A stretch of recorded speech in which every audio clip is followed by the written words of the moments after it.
Hello, and welcome back to AJS101. We're now going to begin Lesson 4, Part 1. This lesson is about managing the activities of the police.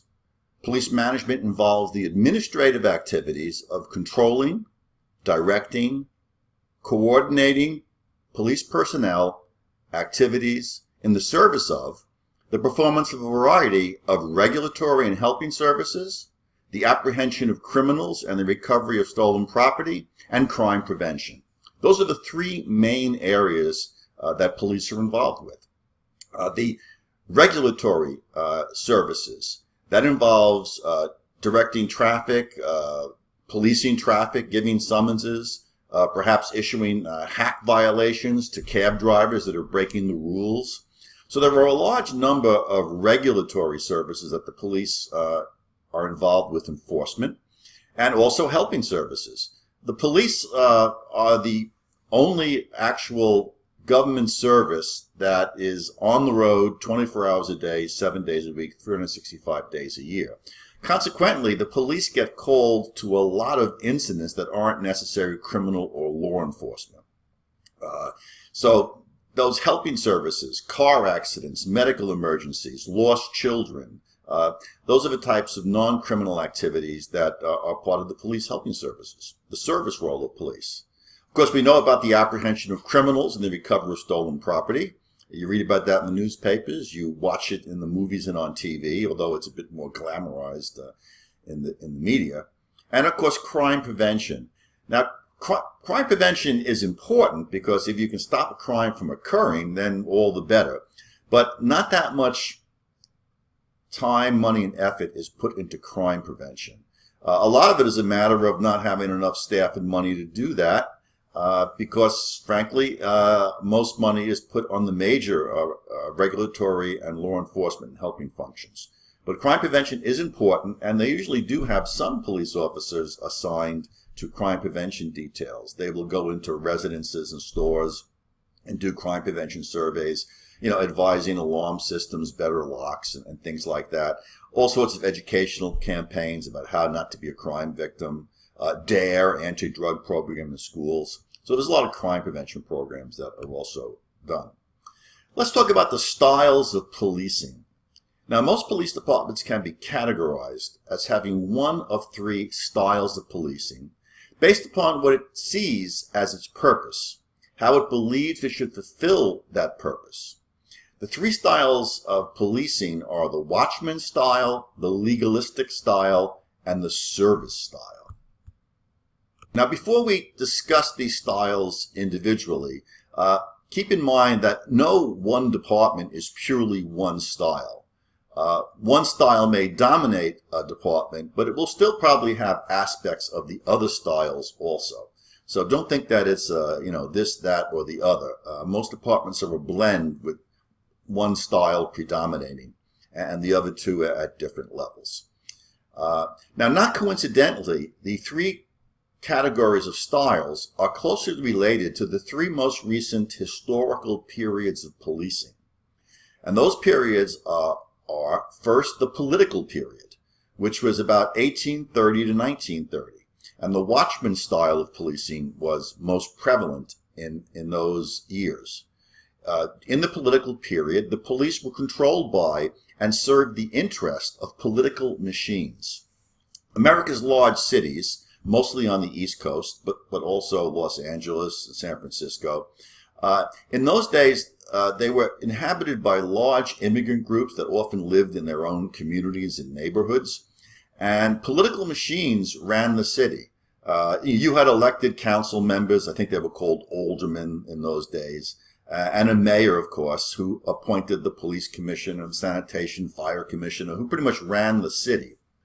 So political machines, Republican, Democrat, they would attempt to get their people into office and control the government. And the machine that controlled the government had access to a lot of government resources and also could steal a lot of money through bribes and graft and things like that. And one way that they controlled the people was through the police. The police were controllers of the population. They also were sometimes purchased through the corrupt political machine by large companies to suppress labor strikes and the like.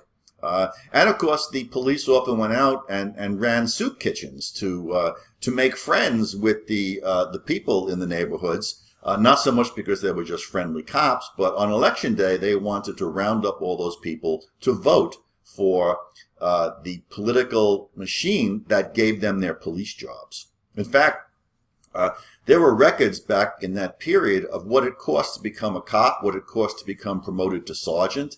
It was an extremely corrupt system. And those cops would go out and they would collect graft or payoffs from houses of prostitution, from stores, not to shut them down or write summonses to their customers. So it was a pretty corrupt system. Community order maintenance was provided as an afterthought to serving the needs of the politicians. So not a great time in the history of policing. The next period was the Reform era, and that was roughly 1930 to 1970.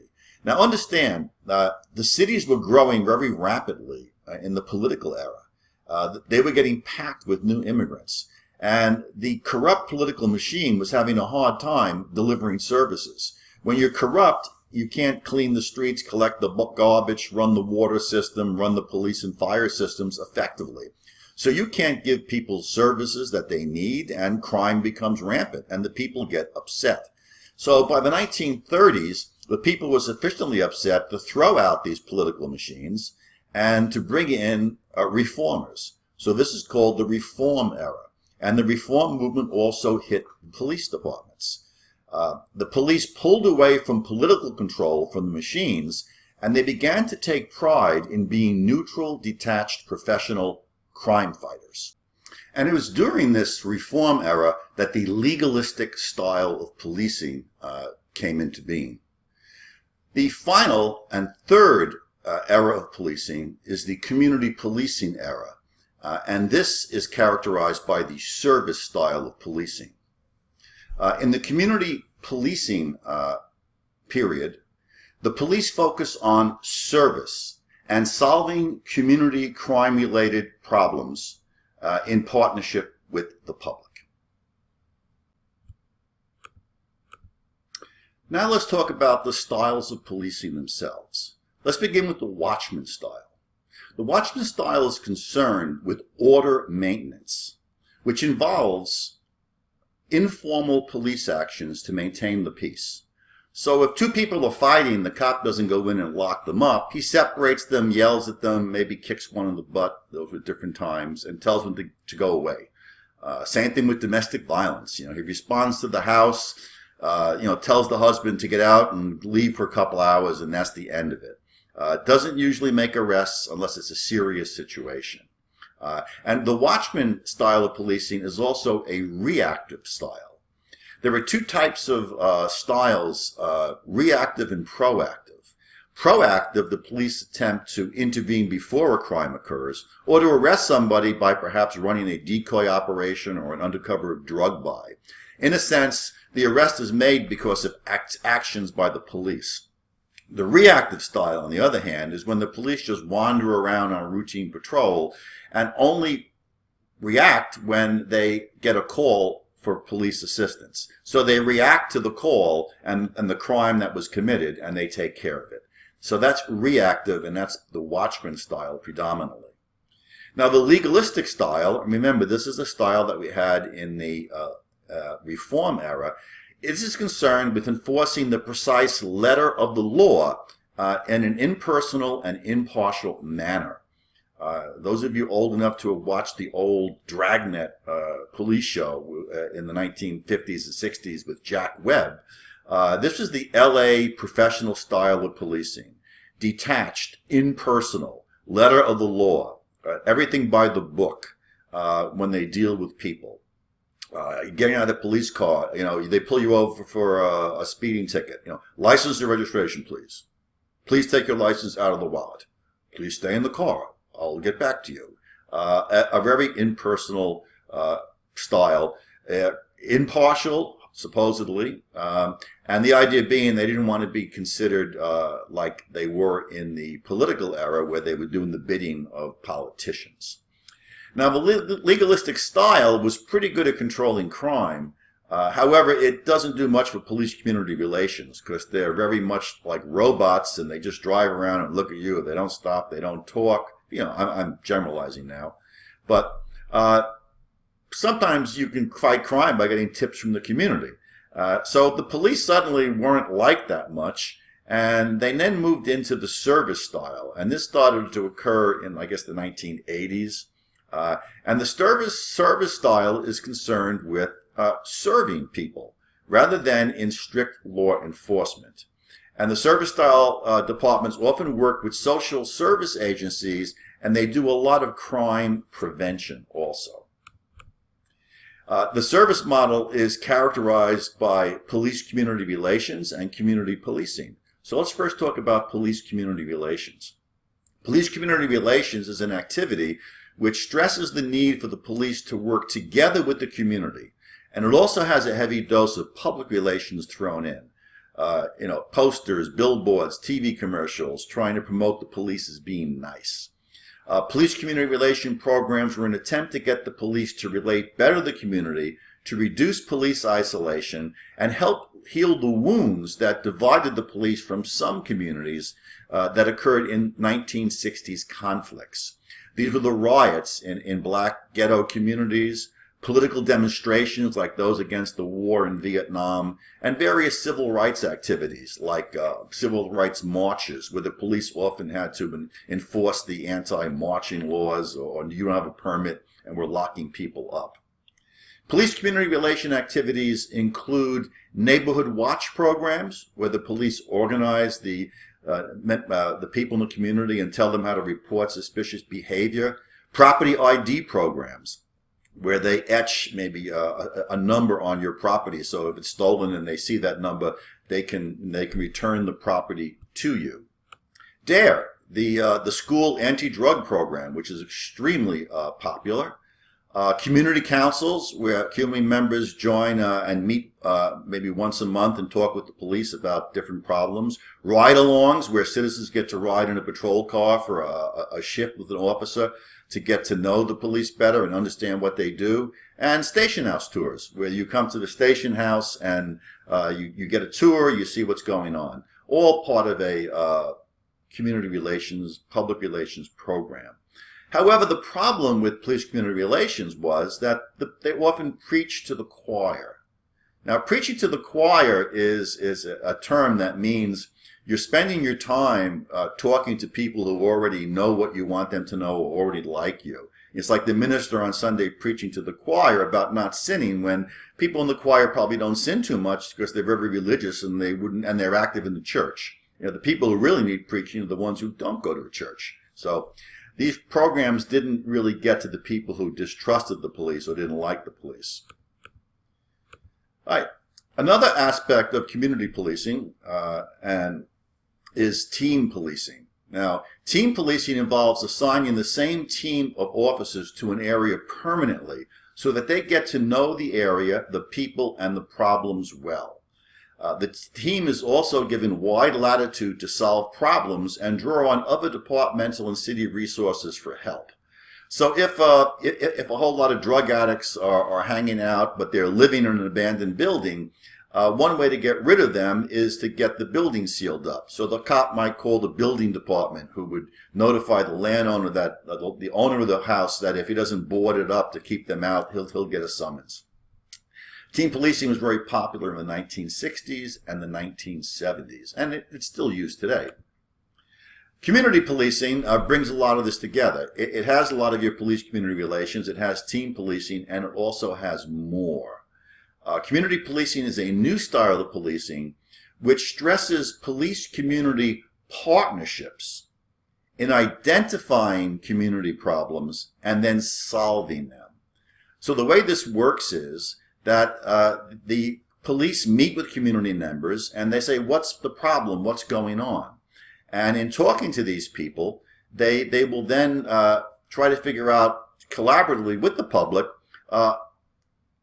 how can we solve these problems? And then they attempt to solve the problems, and the public can participate if it's not like a dangerous police raid. Community policing also provides services for problems beyond the law enforcement areas, which of course are order and crime maintenance, traditionally handled by police. Community policing makes citizens active partners in policing, and partnership is a very key word in this concept. Now, community policing can involve 5 elements. The first would be community-based crime prevention, attention to non-emergency services, and this is often related to quality of life crimes. There's a theory that says that if the quality of life in a neighborhood goes down, there's poor services, litter and garbage all over the police, abandoned buildings, what have you, that this causes criminals to think that they can commit crime there, and this also causes good people to leave, and it causes the destabilization and ghettoization of communities. So in community policing, police try to intervene in some of these non-emergency areas to get lots cleaned, services restored better, landlords to fix up houses, and the like. Another element of community policing is increased police accountability to the public. Now, what this means is that the public needs to know what the police are doing and how they're performing. In the old days, somebody would come to the police with a problem. The police would say, "We're the professionals. We'll take care of this. Thanks for letting us know." And that was it. In community policing, the public and the police collaboratively identify the problems, help find solutions, and may even jointly try to solve them. And the police are expected to gather statistics, especially crime statistics, and report those statistics to the community to show how well or how poorly they're performing. And when the police have to show how well they're performing to the public, that's called accountability. And it makes people work a lot harder if they know that whether they succeed or fail will be known to everybody. So that's accountability is an important part of community policing. As is decentralized command. There's 2 types of command structures in policing, centralized and decentralized. And in a centralized command structure, the ultimate head who controls everything is the superintendent of police or the police chief. And then below the police chief are the different commanders of the precincts, and below them the lieutenants, and below them the sergeants, and below them the cops. And generally, authority, orders, and direction comes from the top down. That's a centralized structure. In a decentralized structure, you give more authority to take independent action to the workers on the bottom, the officers and the sergeants. Because community policing requires the police to get involved in a lot of problem solving, bringing in other agencies, it only works if the police officers can make those decisions, and the sergeants can make those decisions without getting approval from way up the chain of command, can do it on their own. So you need a decentralized command structure for community policing. But that is resisted by people at the top. You know, if you came on the police force as a uniformed officer and it took you 8-9 years to become a sergeant, another 5 years to become a lieutenant, 2 more years to be captain, you worked your way up to finally get authority and power. You're not too thrilled with suddenly giving a large chunk of your power to some cop who was only hired 2 years ago. So the higher-ups in most police departments are obstacles to decentralized command, but it is a necessary part of community policing. And the final element of community policing is problem-oriented policing. And this is where the police, in cooperation, partnership with the community, identify problems and their underlying causes, and these are problems which promote crime, and then remove the causes. So for an example, let's take the case of a domestic violence situation. If every Friday night a husband gets drunk and beats up his wife and the police respond and they're coming back week after week, they're just dealing with the problem, right? But if they identify the underlying causes, maybe the husband's an alcoholic, maybe they need family counseling, and they get that type of an intervention and they can remove the underlying problem, then they've solved the problem. Although maybe the underlying solution is to get the wife out of the house and lock up the husband for a long time. But that's another issue. But that's problem-oriented policing. find out why this is happening, and then remove the underlying cause, and then it all goes away. What are the problems with community policing? Well, not all police managers and officers accept community policing or want to do all the extra work it entails. Understand that the community policing is not as cool as TV policing, where you get in your patrol car, you drive around, you give people the eye, suspicious people, you listen maybe to talk radio while you're cruising around, you're drinking your coffee, and you respond to crime calls and play cop. That is a lot more fun to many people than getting out of the car, talking to people, meeting people, going to community meetings, organizing those meetings, and then guiding people through the problem identification and problem solution. It's demanding. It's not as cool in a TV media policing sense. So not all police managers and officers accept community policing. They like the old style better. There's also a risk that the police, by taking on all these new responsibilities, will become the catch-all agency for problems, and they may not be able to handle the job. The police can't be totally responsible for cleaning up, vacant lots that are filthy, or boarding up buildings and doing the large amount of underlying problem removal work that community policing calls for. And when they fail to do that, maybe not even due to their own shortcomings or failings, the public might blame them for that. Speaking of the public, the police will never be able to win the acceptance of some people. Some people dislike police. They hate police. And no matter what the police do, they'll never win over them as partners in any kind of activities.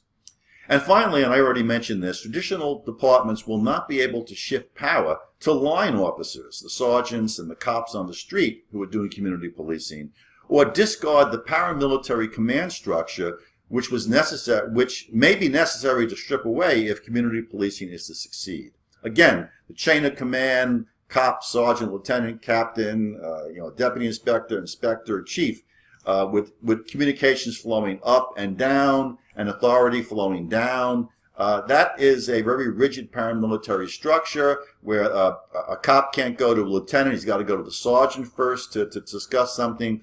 Makes it very difficult. It makes an inflexible police department and very difficult to do community policing, and even makes it difficult to do regular policing. So those are some of the problems with community policing. And that's the end of Lesson 4, Part 1. So stand by for Part 2.